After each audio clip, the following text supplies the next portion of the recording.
Hi, Kevin Good, Coleman Moore Company. I am here in Cardiff, Wales, about 2 hours outside of London. I might be pointing the right way, London might be that way for all I know. Where I'm at is a company called Concrete Canvas. What this is, it's a geotextile that has concrete inside it.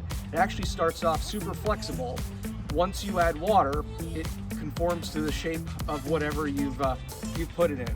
I'm going to show you a couple pictures as we go around. I'm here at the demo park outside the factory and some of the more common applications. You'll see over here we have everything from a structure that has been used by concrete canvas. Channel lining is a very common application. Culverts are big in the Midwest.